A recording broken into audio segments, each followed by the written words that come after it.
He went to Connie Hurley's.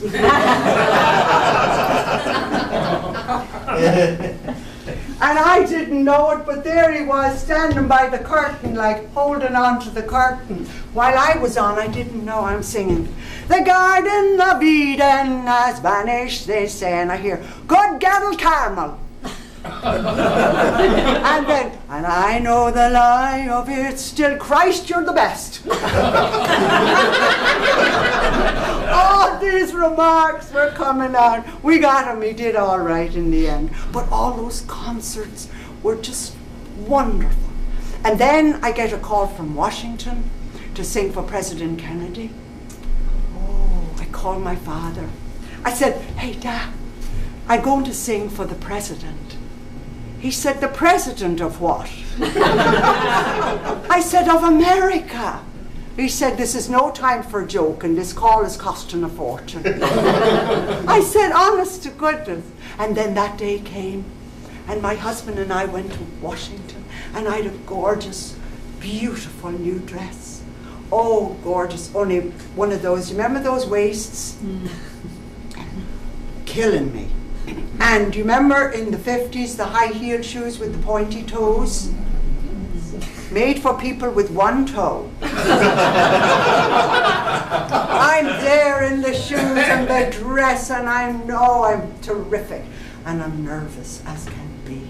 And they're waiting for the president to come in through a passageway, and I'm with the Secret Service men, and there's the big banquet out there, and it's all governors. It's a governor's dinner. No women, just the governors. So I'm here, and then President Kennedy comes, and I can't believe it. He's much taller than I thought. And I had tried to think of something wonderful to say to him, to say something that in years later he'd say, "Remember what Carmel said." Out of hope, I just, oh, hello, nothing. But he was charming. He talked to you as if you were the only person in the world. And he was dead late for this dinner, but he stood. And Carmel, what part of Dublin? Phibsborough, oh yes. It's going up for the Phoenix Park, right. And who's in your house now? Your daddy and all about my family. He put me at my ease to such an extent that I said to him, "You know, you're dead late, you better go." So we went, and now I'm at, and he'd asked me to sing Galway Bay. So now I'm at the side saying, "Now where's Galway Bay in the program?" "Oh, it's not down, way down. I should," and I'm worried. "Oh, please God, our Father who art in heaven, start my prayers." And you'd say this is like the show of a lifetime. And a governor comes, and he's going out by there. He's going out to the phone or the gents, and he sees me all dolled up. And he says, "Hi, Carmel." I said, "Oh, hello." He said, "Darling, I just want to tell you, you were terrific." I hadn't been on.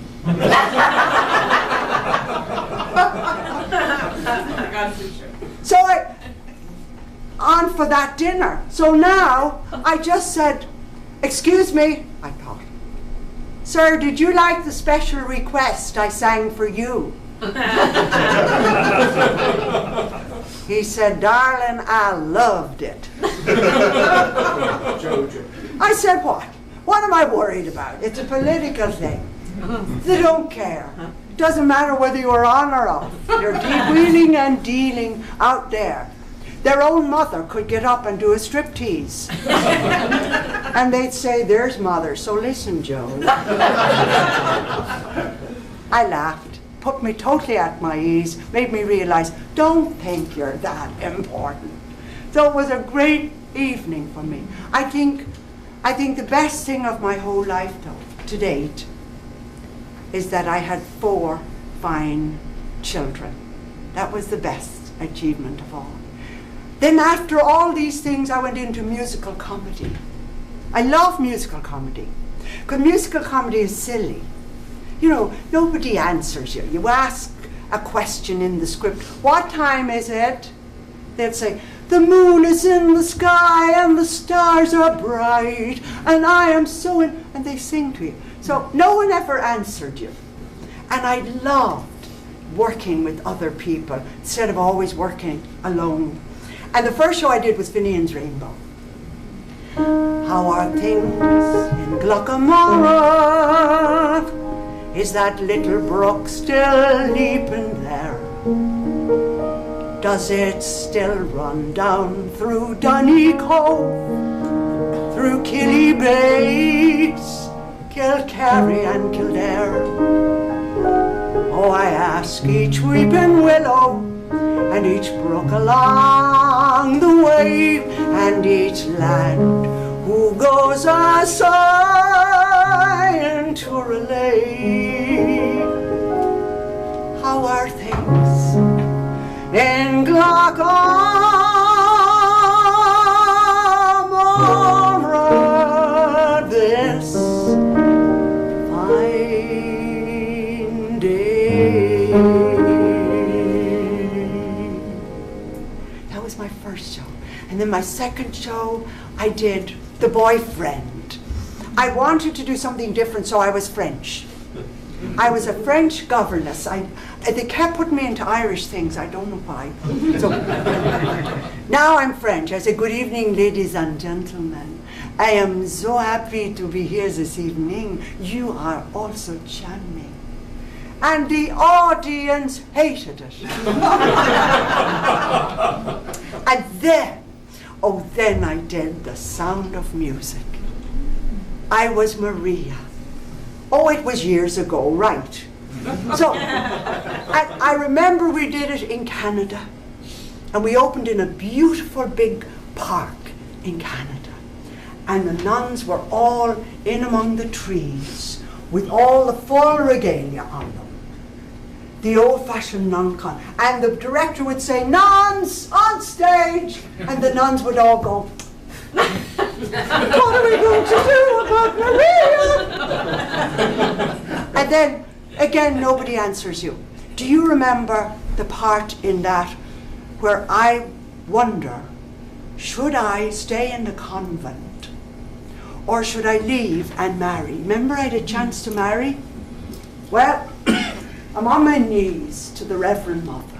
Oh, Reverend Mother, what should I do? Should I stay in the convent or should I leave and marry him? Remember him?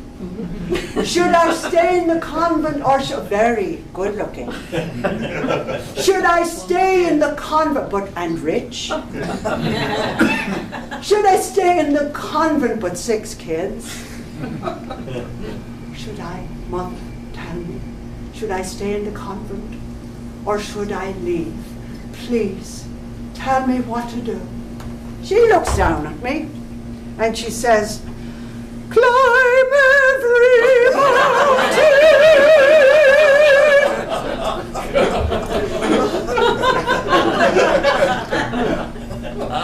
I asked her, should I stay in the convent or should I leave?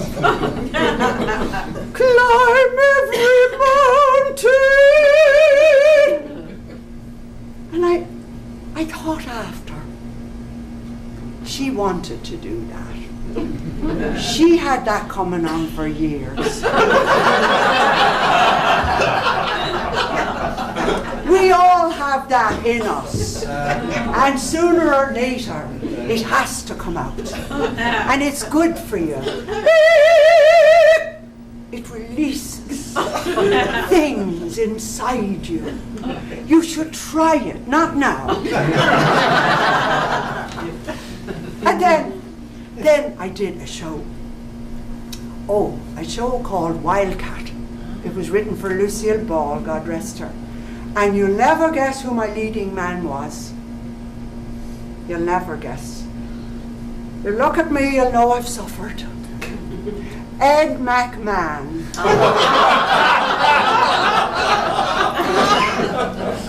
Big Ed.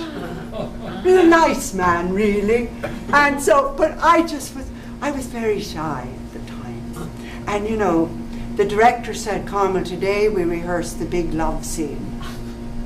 Here's where you kiss Ed. Oh, God.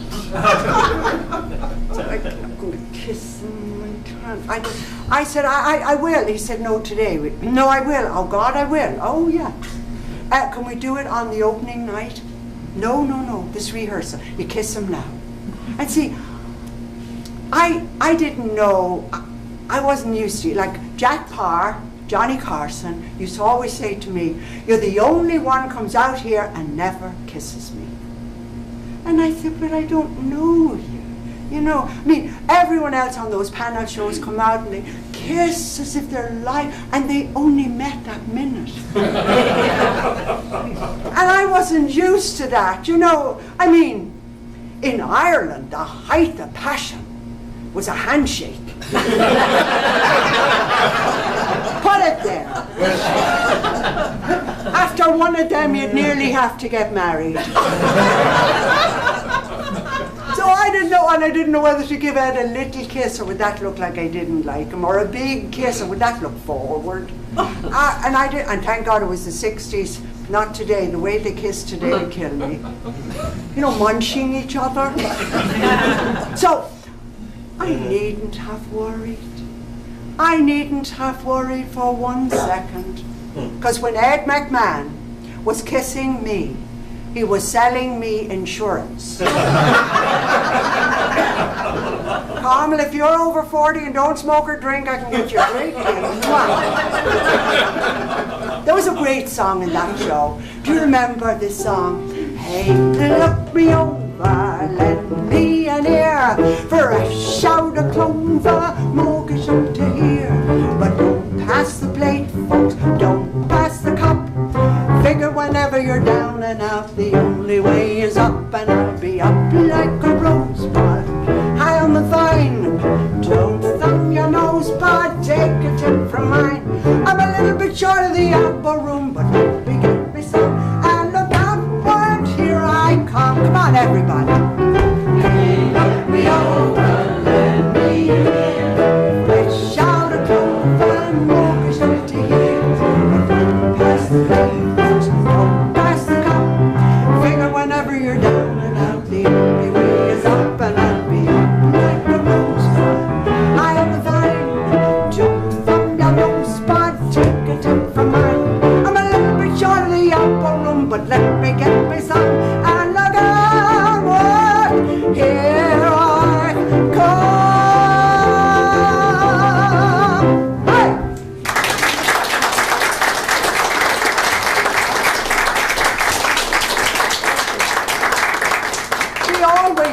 Our parties at home in 26 with everyone singing together, and I think you couldn't have it any other way.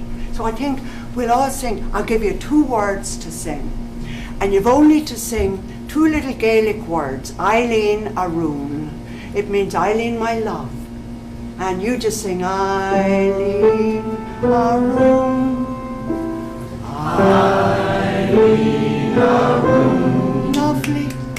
So I sing Cade me la falcha road. Eileen Aroon. Cade me la falcha road. Eileen. That's gorgeous. Cade me la falcha road. Falcha is fair road. Ne cade me la falcha road.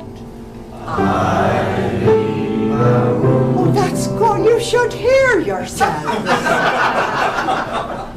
Beautiful. The Mormon Tabernacle. Shuling done boharlat. Eileen Aroon. Shuling done boharlat. Eileen Aroon. Shuling done boharlat. Father Schroeder knew, Shuling done boharlat. Perfect. Now keep it going. Tour allure, allure.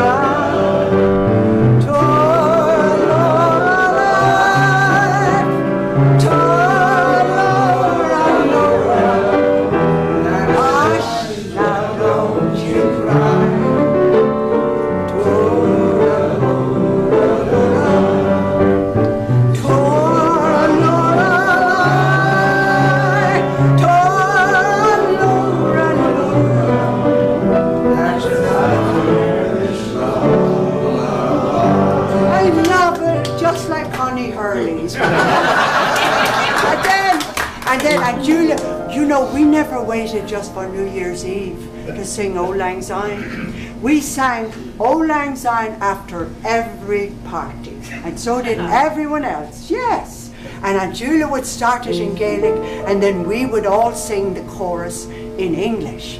She'd sing, La Jane German, a cordia cree, isna late a galavi.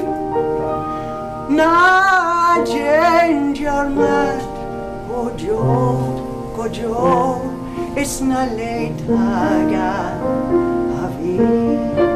Then we'd all sing, for Auld Lang Syne, I live for Auld Lang Syne, where fair a cup of kindness in for Auld Lang Syne.